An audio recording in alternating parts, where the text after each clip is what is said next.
The Irishman chronicles the life of Frank Sheeran, aka The Irishman, as he becomes a top hitman after getting involved with Russell Bufalino and his Pennsylvania crime family. As he climbs the ranks, he also goes to work for Jimmy Hoffa, a powerful teamster who's tied to organized crime. So this might seem kinda weird. Okay, really weird considering I love movies to death, and no, it's not just because I'm recording this review with freaking braces on, but I actually haven't seen many of Martin Scorsese's movies. I know, that sounds ludicrous, and I can already imagine you guys sharpening your pitchforks and lighting your torches, but I have seen some of his stuff, that being Hugo, The Wolf of Wall Street, and obviously The Irishman, but yeah, that's about it. I'm sorry! Anyway, so I saw The Irishman on Netflix after millions upon millions upon millions of recommendations from my friends in and out of college, and I just said to myself, yeah, I'm gonna give it a watch. And so I did. And you know what? I freaking loved it. This movie is one of the best movies of the year. Hell, it might even be one of the best movies I've seen in recent memory. If I were to pick an example of a movie that makes excellent use of character development, I would use this movie. This movie does something with its characters that I just haven't seen in a while.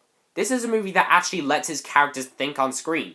There are extended periods of time where the characters just sit and ponder things. Moments that are filled to the brim with utter silence, and because of that, later scenes become more intense. We get to watch these characters scheme with each other or against each other. We get to watch them figure things out, like how they're going to get themselves into a particular situation, place, or how they're going to get this thing, and that's part of what makes this story so fascinating. You just become so invested in what these characters are doing and what they're going through.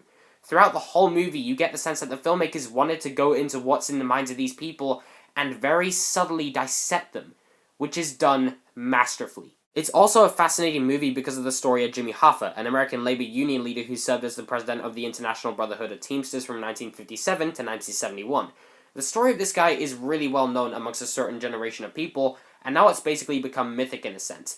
And it's because of this story that the movie has this sense of mystery to it. There is a huge sense of ambiguity to this movie purely because it's told from one point of view. So you begin to wonder what the story would be like if it was told from another point of view or multiple points of view. And you even begin to wonder if what you're seeing on screen is the truth or if it's just bullshit. And when you begin to interpret the movie in those ways, it just becomes a mind-bending experience even after you've watched it. The cast bring these characters to life perfectly. Yeah, you can look at them and think, hey, it's A-list actor Robert De Niro! Or hey, it's Scarface! But they disappear into these roles.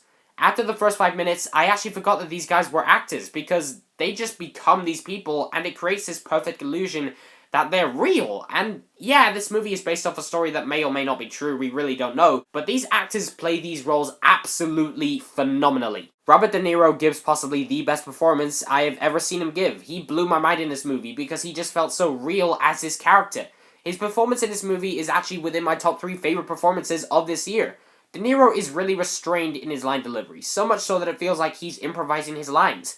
It's like he didn't even read the script and just started talking, and I mean that in the best way. Al Pacino is awesome. I loved every minute of this guy when he was on screen. It was so refreshing to see him at his best, which usually is shouting and screaming at people, but in this case, it was also great because he takes his larger-than-life and over-the-top approach to his performance as Jimmy Hoffa, and seeing him slam his hands on the table, point at everyone in the room, and curse at them all, makes me feel complete. I have to say, Joe Pesci was without a doubt the most terrifying of the 3. In fact, to be frank, every time the guy appeared on screen, I very nearly shat my pants. He comes across as the nicest guy on the planet. You look at him and see the way he interacts with others, and you think, why, he wouldn't hurt a fly. But he has this quiet intimidation and coldness about him that just tells you if you cross him, he will kill literally everyone in your family and everyone you love and just wouldn't even bat an eye.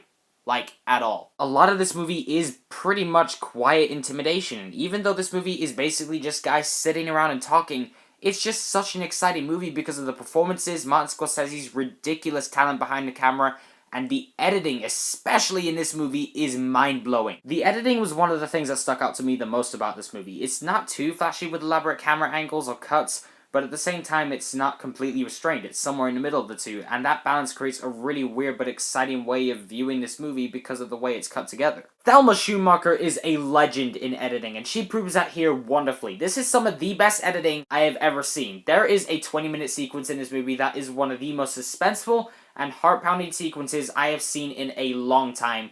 And yeah, I'm pretty sure that during this sequence, I peed myself a little. I didn't see any trailers for this movie, so I had no idea that they were going to use de-aging in this movie, especially to the extent that they actually did. But similar to the performances, after the first couple scenes, it just felt real to me, and I actually forgot that that was the effect they were using. This work is so seamless that there's a point that the movie gets to with regards to the ages of these characters that I genuinely ask myself, is that what these guys look like now, or... And for a movie to do that and sustain it for as long as it did is pretty freaking impressive. So now it's time to talk about something that a lot of people were concerned about prior to the film's release. That being the runtime.